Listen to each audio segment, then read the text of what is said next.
তোদের ষষ্ঠ chapter political সায়েন্সের ষষ্ঠ চ্যাপ্টার, এটা থেকে আসবে কত নম্বর কোশ্চেন? 7 নম্বর কোশ্চেন, 7টা কোশ্চেন। ভারতের বিদেশ নীতি জানতে গেলে দেখ আগে জানতে হবে যে বৈদেশিক নীতিটা কি। বৈদেশিক নীতি কি? বিদেশের সাথে, বৈদেশিক মানে বিদেশ কথাটা আছে, বুঝতেই পারছিস। বিদেশের, ভারতের বাইরে যে সমস্ত রাষ্ট্রগুলো আছে, ভারতের প্রতিবেশী দেশ সঙ্গে, আর জিনিসটা মনে রাখবি যে যেগুলো বড় বড় দেশগুলো আছে গোটা ওয়ার্ল্ড পলিটিক্সে, যেগুলো কি বৃহৎ বৃহৎ কান্ট্রি, সব থেকে বড় কথা হচ্ছে বিগ ফাইভ। বিগ ফাইভ কি? আমেরিকা। কে কে বিগ ফাইভ তোরা আগেও জেনেছিস, তোদের ইম্পর্টেন্ট কোশ্চেনও আছে, আগে জেনেছি আমরা কি বিগ ফাইভ কে কে? আমেরিকা, রাশিয়া, ব্রিটেন, ফ্রান্স, চীন। এদের সাথে কি সম্পর্ক এটা জানতে হবে। সঙ্গে আমাদের যে প্রতিবেশী রাষ্ট্রসমূহ, ভারতের প্রতিবেশী রাষ্ট্রসমূহ কে কে আছে? বাংলাদেশ, নেপাল, ভুটান, মায়ানমার, ঠিক আছে, শ্রীলঙ্কা, এদের সাথে পাকিস্তান, এদের সাথে কি সম্পর্ক সেটা আমাদের জানতে হবে। এটা হচ্ছে ভারতের বৈদেশিক। যে এবারে এদের সাথে সম্পর্কটা ঠিক রাখার জন্য, যেসব দেশগুলো বললাম সেই সব দেশের সাথে সম্পর্ক ঠিক রাখার জন্য কি করতে হবে? তাদের সাথে বিভিন্ন সন্ধি চুক্তি করতে হবে। বুঝতে পেরেছিস কি বললাম? সন্ধি চুক্তি করতে গেলে আমাদের কি করতে হবে? তার জন্য তো নীতি বানাতে হবে। নীতিটা কি হচ্ছে? আমাদের এই বিদেশ নীতি বা বৈদেশিক নীতি প্রণয়ন করে কে? প্রণয়ন করে আমাদের পার্লামেন্ট। পার্লামেন্টের কে আছে? মেন আমাদের হচ্ছে কে? প্রধানমন্ত্রী, ঠিক আছে, নরেন্দ্র মোদী। নরেন্দ্র মোদী আর মন্ত্রিসভা একটা নীতি নির্ণয় করে, ঠিক আছে। সেই নীতিটা অ্যাকচুয়ালি কারা? যারা আমাদের বৈদেশিক, আমাদের কে আছে? এস জয়শঙ্কর, তাই তো। বিভিন্ন বৈদেশিক নীতি নিয়োগ করে, হ্যাঁ, বিভিন্ন বৈদেশিক নীতি কি করে? প্রণয়ন করে। আর সেটা কি করে? সেই দেশের সাথে বিভিন্ন সন্ধি বা চুক্তির মাধ্যমে সেই নীতিটাকে প্রণয়ন করার চেষ্টা করে। বুঝতে পেরেছিস কি বললাম? বিদেশ নীতি।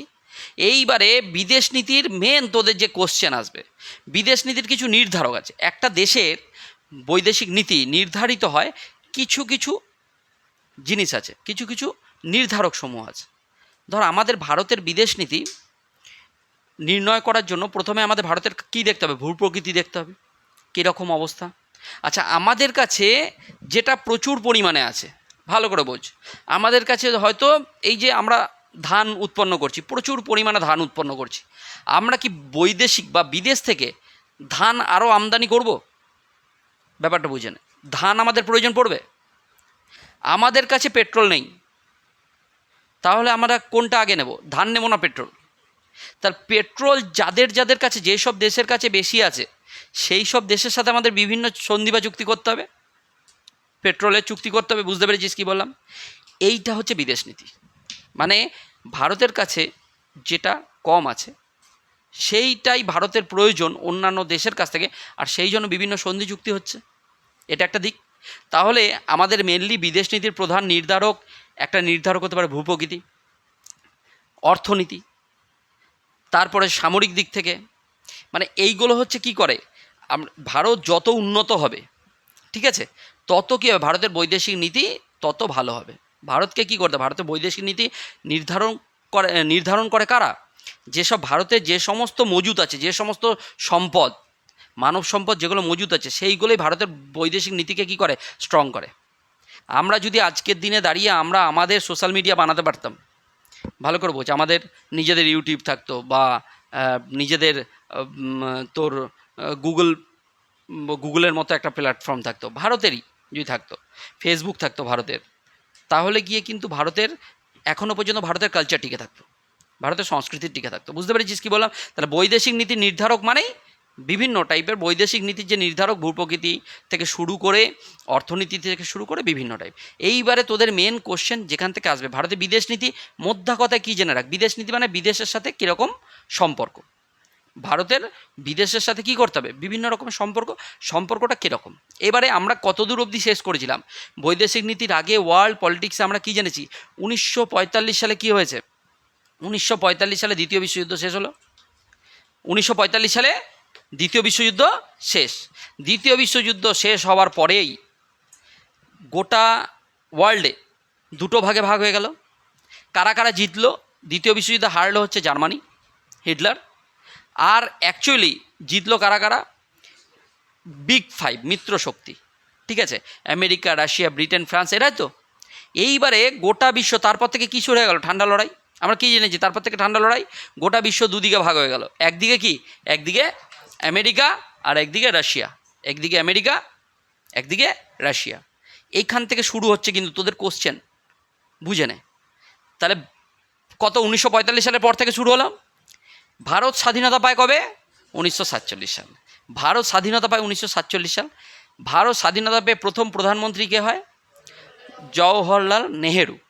তা নেহেরু প্রথম প্রধানমন্ত্রী হওয়ার পরেই দেখে যে গোটা বিশ্ব দুদিকে ভাগ হয়ে গেছে, একদিকে আমেরিকা, একদিকে রাশিয়া, দুদিকে ভাগ হয়েছে। এটা হচ্ছে ভারত। তাহলে ভারত দেখছে দুদিকে, একদিকে রাশিয়া, একদিকে আমেরিকা। তো জওহরলাল নেহরুর প্রধানমন্ত্রী, রাশিয়া ডাকছে, সোভিয়েত রাশিয়া ডাকছে ভারতকে যে আমাদের দিকে এসো। আমেরিকা ডাকছে, না না আমাদের দিকে এসো। দুটো জোট, একদিকে রাশিয়ার জোট কি বলেছিলাম, ওয়ারসাও, সমাজতান্ত্রিক জোট, আর আমেরিকার পুঁজিবাদী জোট। কোন দিকে যাবে? সমাজতান্ত্রিক যাবে না পুঁজিবাদের দিকে যাবে? তো জওহরলাল নেহরু তখন প্ল্যান করলো। জওহরলাল নেহরু বলছে না না, আমি তো কোনো জোটে যে লাভ নেই। জওহরলাল নেহরু আবার কী করলো? যুগোস্লাভিয়া, তারপরে মিশর, এদেরকে নিয়ে একটা কি করলো, বললো না আমরা কোনো জোটেই যাব না, আমরা কি করব, আমরা জোট নিরপেক্ষ আন্দোলন করব। কি করব?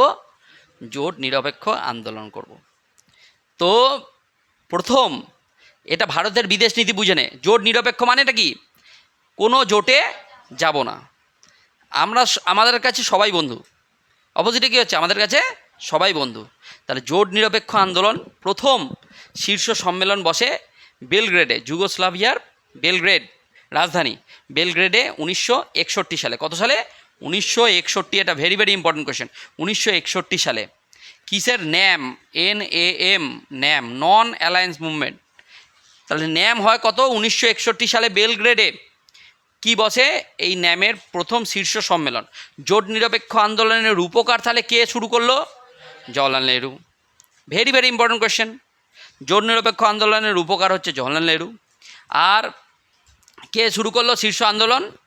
ন্যাম, মানে জোট নিরপেক্ষ আন্দোলনের প্রথম শীর্ষ সম্মেলন বেলগ্রেডে বসলো, যুগোস্লাভিয়ার বেলগ্রেডে। বুঝতে পারি এখান থেকে একটা কোশ্চেন আসবেই।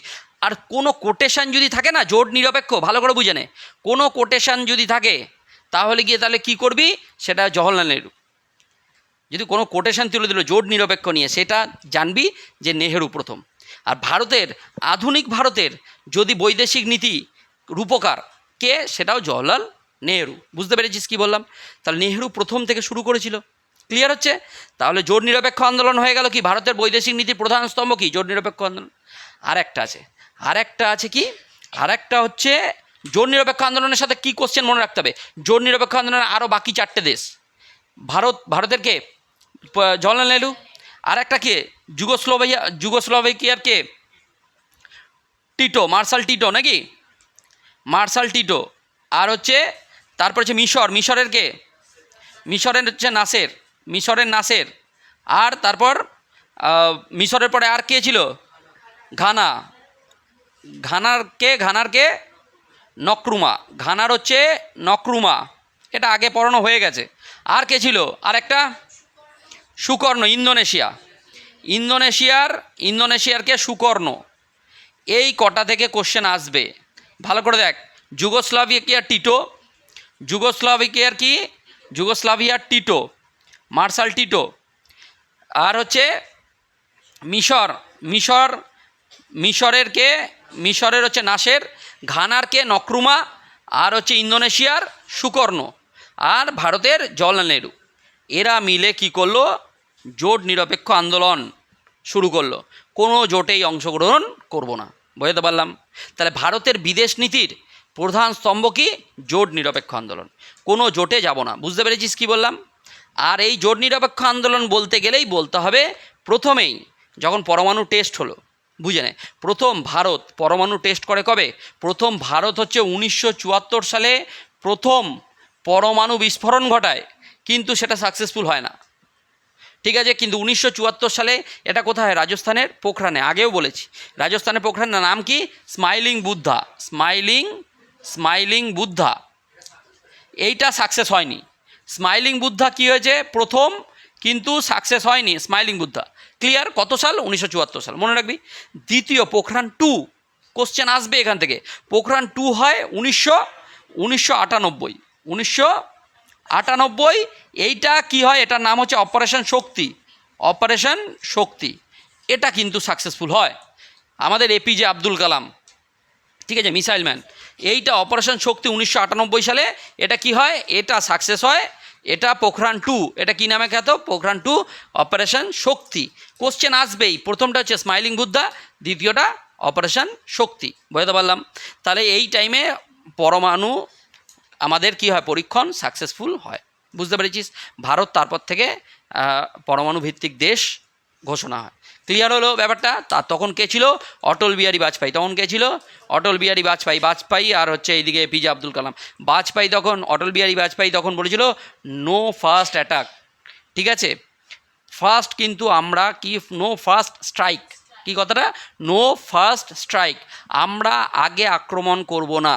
আমরা আগে ভারতের বৈদেশিক নীতি, ওই কে বলেছিল কথাটা? অটল বিহারী বাজপেয়ী টাইমে এটা নিয়েছিল ভারত, কি no first strike. No first strike কত সময়, কোন সময়? অটল বিহারী বাজপেয়ী। বুঝতে পারলাম কথাটা? তাহলে নো ফার্স্ট স্ট্রাইক, এটা কোশ্চেন আসতে পারে, এটাই আসে বইতে, এটা দেখবি ইম্পর্টেন্ট কোশ্চেন যে কথাটা বলছি। ক্লিয়ার হলো? তাহলে আমরা ন্যামে চলে এলাম। তাহলে জোট নিরপেক্ষ আন্দোলন, ভারতের কি জোট নিরপেক্ষ আন্দোলন শুরু হয়ে গেল। এটা হচ্ছে ভারতের বিদেশ নীতির প্রধান স্তম্ভ। এরপরে চলায়, এরপরে দাঁড়িয়ে জোট নিরপেক্ষর পরে ভারত প্রথম 1947 সালে স্বাধীনতা পায়। 1954 এই সালে চীনের সাথে, ভারতের পাশে তো চীন তো আগ্রাসন চালাচ্ছে, চীন তো সবসময় আগ্রাসন চালাচ্ছে, তিব্বতকে দখল করে নিচ্ছে, সবসময় আগ্রাসন নীতি চালাচ্ছে। তো চীনকে ঠেকানোর জন্য প্রথমেই 1954 সালে পঞ্চশীল চুক্তি করে। কি চুক্তি করে? পঞ্চশীল চুক্তি। এখান থেকে কোশ্চেন আসবেই। পঞ্চশীল চুক্তি কত সালে করলো? 1954 সালে। পঞ্চশীল চুক্তি মানে 5টা। চীনের সাথে, চীনকে আগে সাইড করে দিয়েছে যে না বাবা ওর সাথে চুক্তি করেনি, কারণ চীন তখন পাওয়ারফুল। বুঝতে পেরেছিস কি বললাম? ভারত তখন স্বাধীনতা পেয়েছে, চীন তখন স্থায়ী সদস্যতা পেয়ে গেছে, তো বিরাট একটা পাওয়ারফুল জায়গায় আছে। তো সেই জন্য চীনের সাথে কী করলো? পঞ্চশীল চুক্তি। পঞ্চশীল চুক্তি মানে প্রথমেই দুই দেশ বলছে নিজেদের দেশের সার্বভৌমত্ব ও অখণ্ডতা বজায় রাখবে। অখণ্ডতা বজায় রাখবে। বুঝতে পেরেছিস কি বললাম? 1 নম্বর। 2 নম্বর অনাক্রমণ। ভালো করে বুঝে নে, পঞ্চশীল চুক্তি কি? অনাক্রমণ মানে হচ্ছে কেউ কাউকে আক্রমণ করবে না। তারপরে 3 নম্বর হচ্ছে পারস্পরিক সহযোগিতা।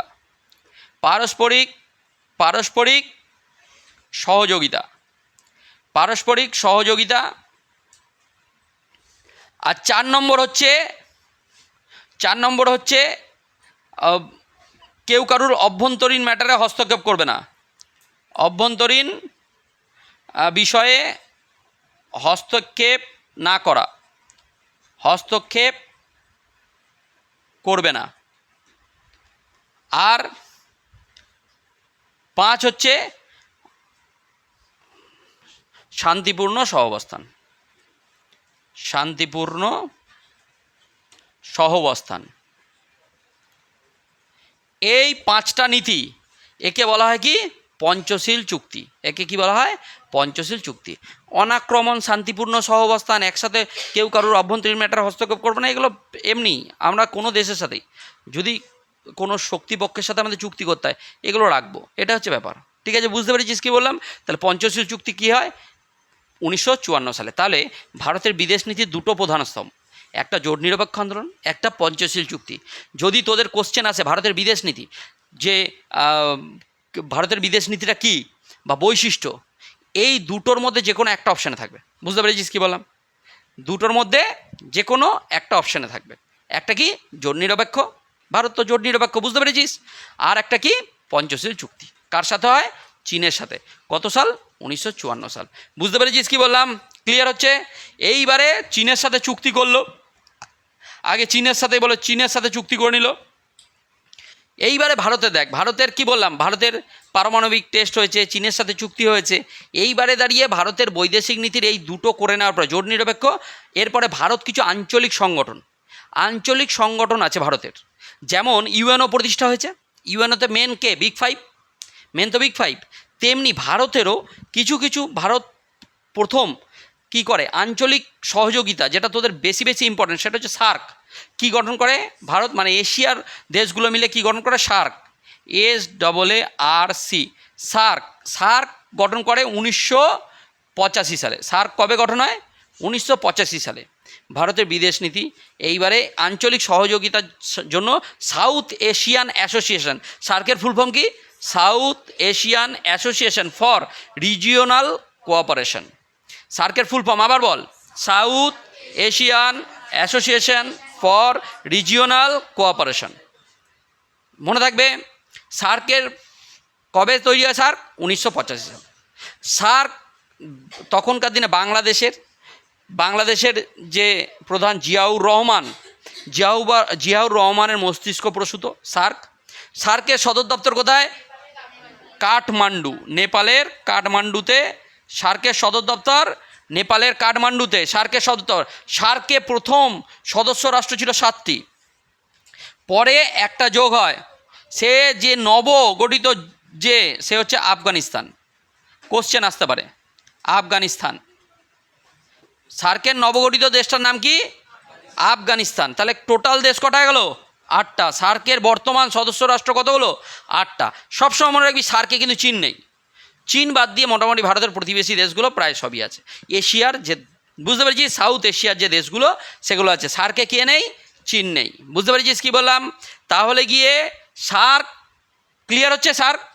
সার্কের নীতি কি?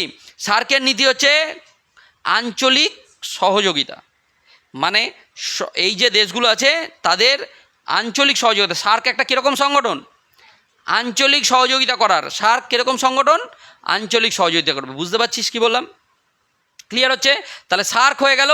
সার্কের এখান থেকে কোশ্চেন আসবে একটা, যেগুলো বললাম তার মধ্যে থেকে উদ্দেশ্য, নীতি, সার্কের একটা নীতি, সার্কের সদস্য রাষ্ট্র, এটা সার্কের সদর দপ্তর হয়ে গেল।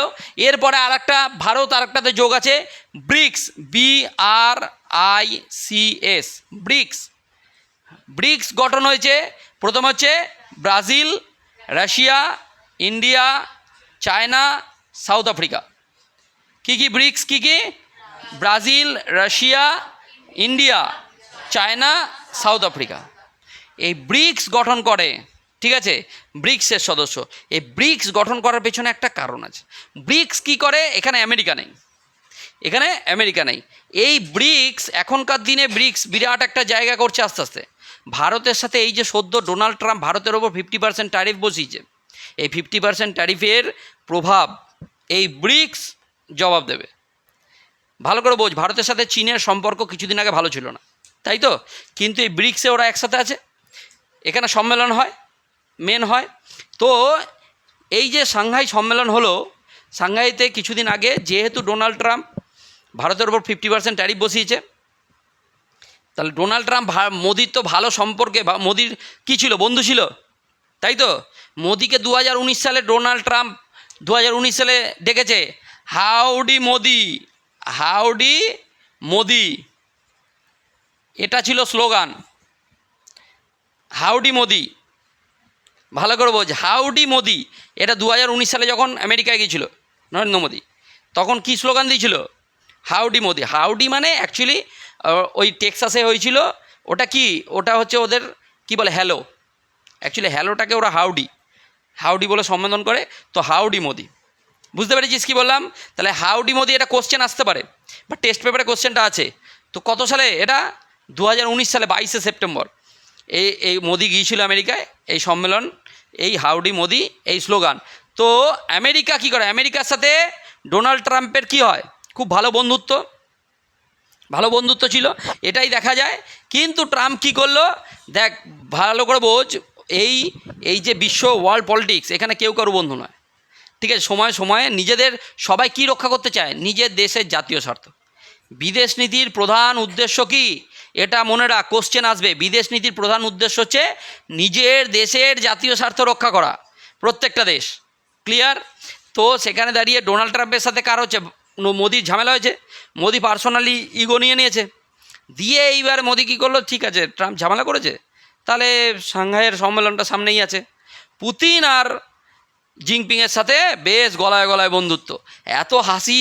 এরকম তোরা যেরকম শেয়ার করিস কারুর সাথে, কারুর বন্ধুদের মধ্যে এরকম হয় না, ইগো প্রবলেম হলো, ঠিক আছে তোর শত্রু মানে আমার বন্ধু, ঠিক আছে ওর সাথে যে তুই মুভি দেখতে গেলে এই গেলে ওই গেলে একটা ছবি দিয়ে দিলি, ও তো জ্বলে একবারে শেষ, বিরাট জ্বলে গেল, এরকম একটা ব্যাপার। তো এখন ট্রাম্পের সাথে মোদির এরকম হাল। যেই যেই জিনপিংয়ের সাথে শত্রু ছিল, মেনলি আমেরিকার বিরোধী, কথা বলো না, আমেরিকার বিরোধীকে, নিজেদের মধ্যে কথা বলো না, আমেরিকার বিরোধীকে, চীন হচ্ছে হাইপার পাওয়ার, কিন্তু রাশিয়া তো চিরকাল বিরোধী, সেই ঠান্ডা লড়াইয়ের সময় থেকে। তো রাশিয়া চীন তো মেন বিরোধী, আর রাশিয়া ভারতের বন্ধু, চীন তো ছিল না। কিন্তু যখন ডোনাল্ড ট্রাম্প দেখছে এদিকে তো গণ্ডগোল হয়ে গেল, মোদি যদি চীন আর রাশিয়ার সাথে হয়ে যায়, তাহলে গিয়ে গোটা বুঝে নে, গোটা ওয়ার্ল্ডের 70% পপুলেশন হচ্ছে ব্রিক্সের, গোটা ওয়ার্ল্ডে 70% পপুলেশন ব্রিক্সের। আর এই ব্রিক্স যদি মনে করে, ব্রিক্স তো নিজেদের একটা মুদ্রা চালু করার চেষ্টা করছে, যদি চালু হয়ে যায়, তাহলে ভাব 70% মানুষ ওই মুদ্রা যদি চালু করে, সেখানে দাঁড়িয়ে ডলারের আর মূল্য আস্তে আস্তে কমে যাবে। বুঝতে পেরেছিস কি বললাম? তাহলে ডলার কে নেবে, এই রকম একটা জায়গায় পরিস্থিতি দাঁড়িয়ে গেছে। তাই ভারতকে বুঝে নেয়। আবার একটা ইম্পর্টেন্ট কোশ্চেন, ভারতকে 2012 সালে বারাক ওবামার টাইমে ওদের মার্কিন যে সচিব, ভারতকে কি বলেছে, মার্কিন তোর কৌশলের লিঞ্চপিন, মার্কিন কৌশলের কি বলেছে, মার্কিন কৌশলের লিঞ্চপিন। এই লিঞ্চপিন কথার অর্থ হচ্ছে লিঞ্চপিন। এই লিঞ্চপিনটা কী জিনিস জানিস? লিঞ্চপিন মানে বলছে অপরিহার্য, বাংলায় অপরিহার্য অঙ্গ। বাংলায় কি? অপরিহার্য অঙ্গ। টেস্ট পেপারে কোশ্চেন আছে দেখবি, অপরিহার্য অঙ্গ। লিঞ্চপিন শব্দের অর্থ কি? অপরিহার্য অঙ্গ। তাহলে ভারতকে বলছে অপরিহার্য অঙ্গ, যাকে বাদ দেওয়া যায় না, লিঞ্চপিন। কেন? লিঞ্চপিন অ্যাকচুয়ালি কী জিনিস, ধর এই দুটো চাকাকে কোনো একটা পিন গোজা হয়, দুটো চাকা একসাথে আছে, বিয়ারিংয়ের কাছে কি একটা পিন গুঁজে দিল, তাহলে চাকাটা কি, ওই পিনটা যদি খুলে নেয় দুদিকে আলাদা হয়ে যাবে। বুঝতে পেরেছিস কথা কী বললাম? লিঞ্চপিন এমন একটা জায়গা, বুঝতে পারছিস? তাহলে লিঞ্চপিন কাকে বলছে? ভারতকে। কত সালে বলেছিল? 2012 সালে। কে বলেছিল? Barack Obama. মানে বারাক ওবামা সরকার, তাহলে বারাক ওবামা আসলে বারাক ওবামাই লিখতে হবে, ওদের পররাষ্ট্র সচিব বলেছিল, কিন্তু বারাক ওবামা হবে। বুঝতে পারলি? তাহলে 2012 সাল, সেই টাইম মার্কিন কৌশলের লিঞ্চপিন বলা হয় কাকে? বলা হয় ভারতকে। বুঝতে পেরেছিস? ভারত যদি থাকে, ভালো করে বুঝে নে, ভারত এখানে আছে তো, ভারতের বঙ্গোপসাগর এই সাইডে আরব সাগর, নিচে ভারত মহাসাগর। তাহলে এতগুলো সমুদ্রের সাথে কন্ট্যাক্টে আছে। এবারে দেখ, ভারত মহাসাগর আর প্রশান্ত মহাসাগর, এই যে ইন্দো প্যাসিফিক রিজিয়ন, এইখানে সবসময় চীন নিজেদের দবদবা চাইছে। ক্লিয়ার? চীন চালাচ্ছে আগ্রাসন। তো চীন যদি এই জায়গাটা পুরোটাই দখল করে নেয়, তাহলে আমেরিকার শক্তি অনেক কমে যাবে। তাহলে এইখানে আমেরিকা ঢুকতেই পারবে না। ক্লিয়ার হচ্ছে? সেই জন্য আমেরিকা কি করেছে? কোয়াড গঠন করে রেখেছে। কি কোয়াড? QUAD, কোয়াড গঠন করে রেখেছে। কে? Bharat, Australia, Japan. Bharat, Australia, Japan, এই জাপান আর আমেরিকা। ভারত, অস্ট্রেলিয়া, কোয়াড গঠন কে করেছে? QUAD, কোয়াড গঠন করেছে কে? ভারত, অস্ট্রেলিয়া, জাপান আর জাপান আর যুক্তরাষ্ট্র, মানে USA। বুঝতে পারছিস কথাটা কী বললাম? ওই ইন্দো প্যাসিফিক চীন যাতে আগ্রাসন না চালাতে পারে। এবার ভারতের সাথে কে ঝামেলা করছে? Donald Trump. তাহলে চীনের সাথে বন্ধুত্ব হয়ে গেছে। চীনের সাথে ভারত কী করলো? বন্ধুত্ব করেছে, হাসাহাসি করেছে একটু, কোনো চুক্তি করেনি। কিন্তু চীনের সাথে বন্ধুত্ব করাতে কি হয়ে গেল? আমেরিকা আস্তে আস্তে, ডোনাল্ড ট্রাম্প টুইট করে বলছে, না আমরা তো পুরনো বন্ধু ছিলাম। ভারতকে কি বলছে? মোদিকে বলছে, মোদি তো আমাদের পুরনো বন্ধু ছিল, কি হয়ে গেল হঠাৎ? হ্যাঁ, আমাকে এরকমভাবে ধোকা দিয়ে অন্য কারোর কাছে চলে যাচ্ছে, এরকম একটা ব্যাপার। তো যাই হোক, তো আবার ভারতের তো একটাই নীতি। কিন্তু ভারত দেখ, ভারত আমেরিকার সাথে বন্ধুত্ব করতে পারবে কেন? কারণ হচ্ছে ভারতের নীতিটা কি? জোট নিরপেক্ষ, কোনো জোটে যাব না। তাই এতদিন পর্যন্ত রাশিয়ার সাথে ভালো সম্পর্ক টিকে রয়েছে। ভারতের সাথে যদি আমেরিকার সম্পর্ক ভালোও থাকে, তাতেও রাশিয়ার সাথে কোনো সম্পর্ক খারাপ হয় না। কেন? ভারতের নীতিটাই হচ্ছে কি? জোট নিরপেক্ষ থাকা। বুঝতে পেরেছিস কথাটা কি বললাম? তাহলে এখানে কিন্তু অনেক কটা কোশ্চেন আমি বললাম, ক্লিয়ার হচ্ছে? তাহলে মার্কিন কৌশলের লিঞ্চপিন কাকে বলা হয়? ভারতকে কে বলেছে? বারাক ওবামা, ঠিক আছে। আর হচ্ছে হাউডি মোদি কখন এসেছিল? 2019 মার্কিন এসে গিয়েছিল, মার্কিন তোর সম্মেলনে গিয়েছিল, আমেরিকায় গিয়েছিল হাউডি মোদি। কোয়াড গঠন করে কটা দেশ? 4টে দেশ। কি কি? Bharat, Japan, Australia. আর ব্রিক্স কে কে? Brazil, Russia, China, South Africa. বুঝতে পেরেছিস কি বললাম? এইগুলো হচ্ছে ইম্পর্টেন্ট কোশ্চেন। পোখরান 1 হয় কবে? 74 সালে। পোখরান 2 হয় কবে? 1998। বুঝতে পেরেছিস? পোখরান 1-এর তোর অপারেশনটার নাম কি? স্মাইলিং বুদ্ধা। আর পোখরান 2 এর অপারেশন শক্তি। আচ্ছা, আমেরিকার সাথে 2007 সালে, অ্যাকচুয়ালি 2005 থেকে শুরু হয়েছে, কিন্তু এইটা নিয়ে ডাউটফুল সবাই থাকে। 2005 করবো না 2007 করবো, কিন্তু কোশ্চেন 2007ই নেয়, বুঝলি? আবার 2008 বলে, কিন্তু 8 অপশানে থাকবে না, অপশানে 2007 থাকবে। তাই 1, 2, 3 চুক্তি কার সাথে হয়? 1, 2, 3 চুক্তি ভারত আর আমেরিকা, ভারত আর ইউএসএ। শুনে রাখ আমি কি বলছি, অপশানটা মেন ব্যাপার। বুঝতে পেরেছিস কি বললাম? আমি তোদের আর একটা জিনিস বলে দিই, যেটা হচ্ছে এখন চেঞ্জ করবে কি না জানি না। প্রথম ইউএনও, শুনে রাখ, ইউএনও যখন শুরু হয় কতগুলো রাষ্ট্র নিয়ে? ইউএনও যখন শুরু হয় সান ফ্রান্সিসকো সম্মেলনে 50টা স্টেট সনদে সাইন করে, 50টা স্টেট সনদে সাইন করে। কিন্তু যখন 24 অক্টোবর, ডেট কি প্রতিষ্ঠা দিবস?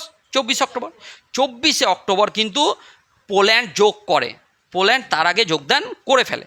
তাহলে তোদের যদি 51টা অপশানে থাকে তাহলে 51টাই করবি, বুঝে নে। যদি 51 অপশান না থাকে তাহলে কী করবো? 50 থাকবেই। ক্লিয়ার হচ্ছে? কারণ যখন সান ফ্রান্সিসকো সম্মেলনটা হয় সেই টাইমে জুন, সেই টাইম করে পোল্যান্ডের তখন সরকার নিয়োগ হচ্ছে, পোল্যান্ডের তখন ভোট হচ্ছে, তো পোল্যান্ড ব্যস্ত, পোল্যান্ড আসতে পারেনি।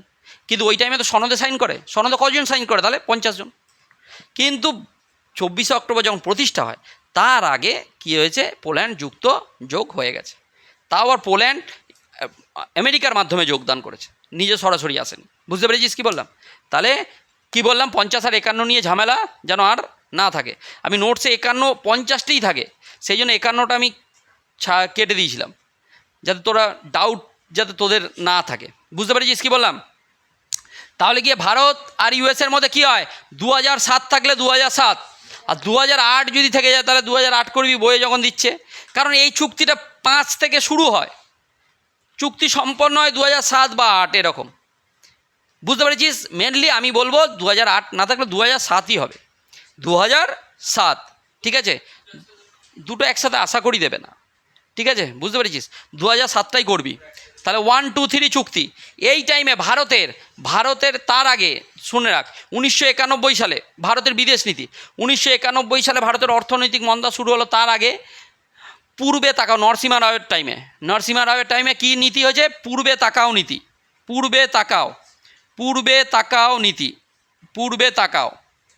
এই পূর্বে তাকাও নীতি কত সাল?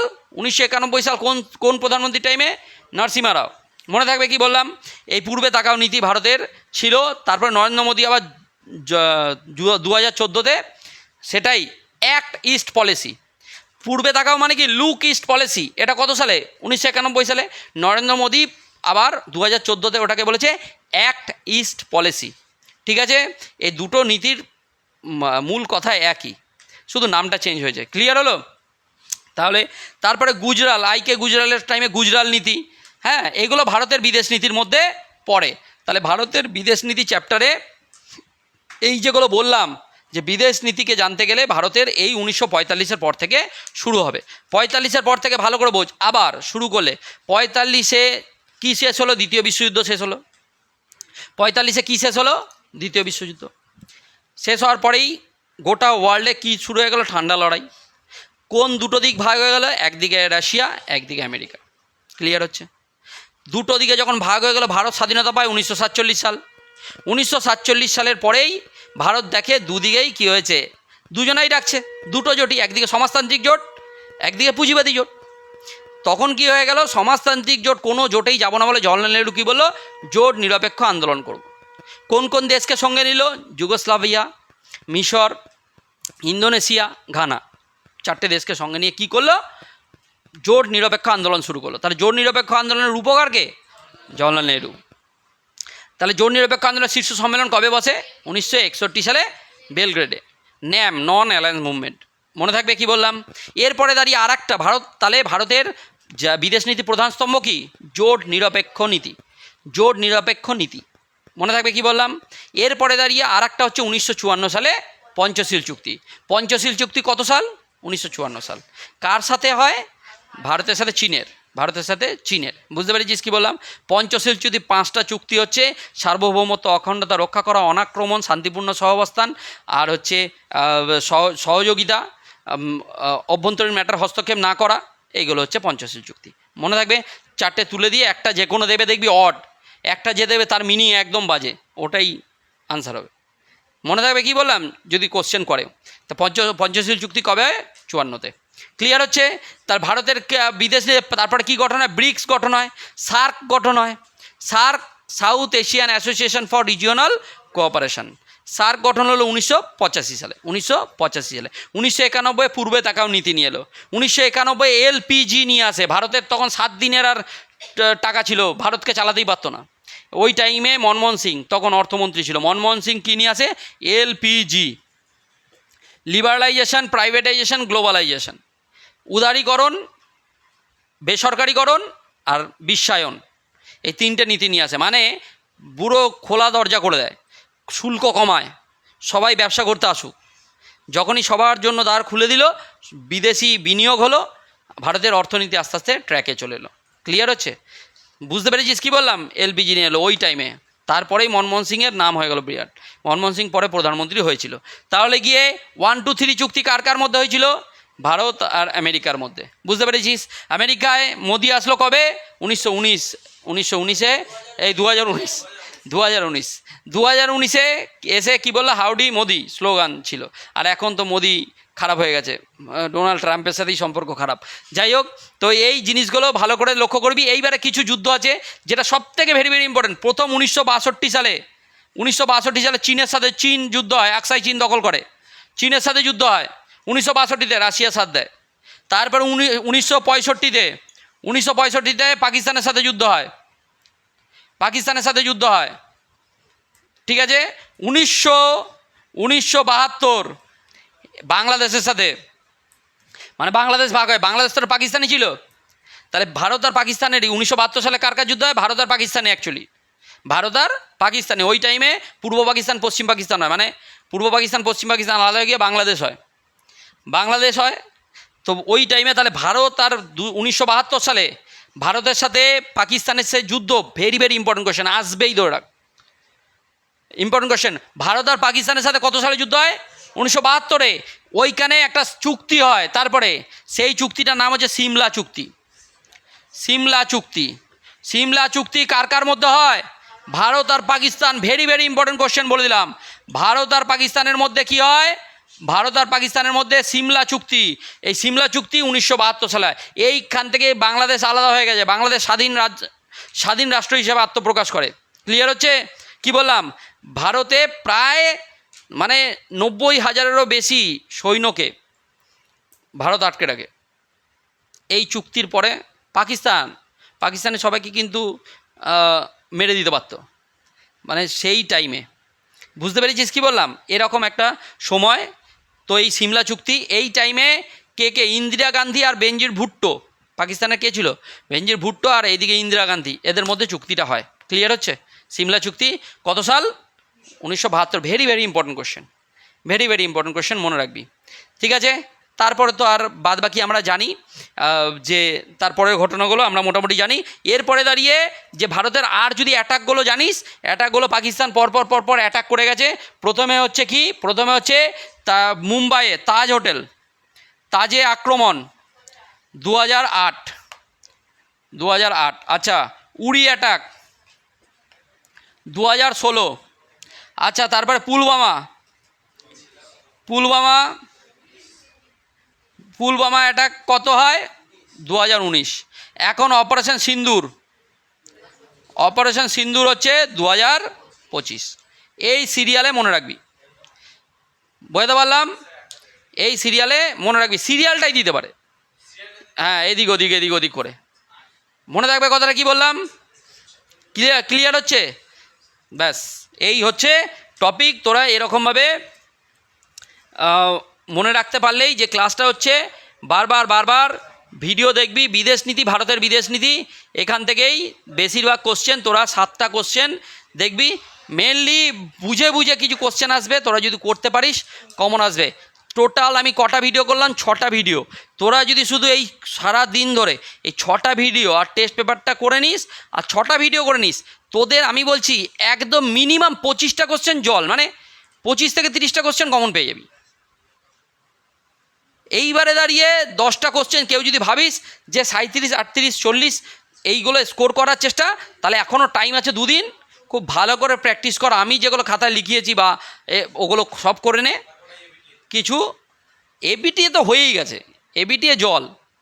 এবিটি আমি কোশ্চেন পাঠিয়ে দিচ্ছি, কোশ্চেন পাঠাচ্ছি লাস্ট চ্যাপ্টারেরও, একদম ওগুলো করে নে। ওগুলো করে ট্রাই কর যে ভিডিওগুলো দেখার পরে কোশ্চেনগুলো সলভ করতে পারছি কিনা।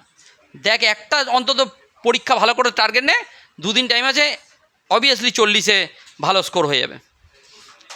পড়াশোনা ছাড়া, আবারও বলছি, তোদের লাইফে যার সমস্যা আছে, পড়াশোনা ছাড়া আর কিচ্ছু নেই। সাথ দেবে পড়াশোনাটাই, সাথ কিন্তু একটাই জিনিস দেবে, সেটা হচ্ছে ক্যারিয়ার ওরিয়েন্টিং। এই পড়াশোনা স্কোর এই টাইমটা করে নে।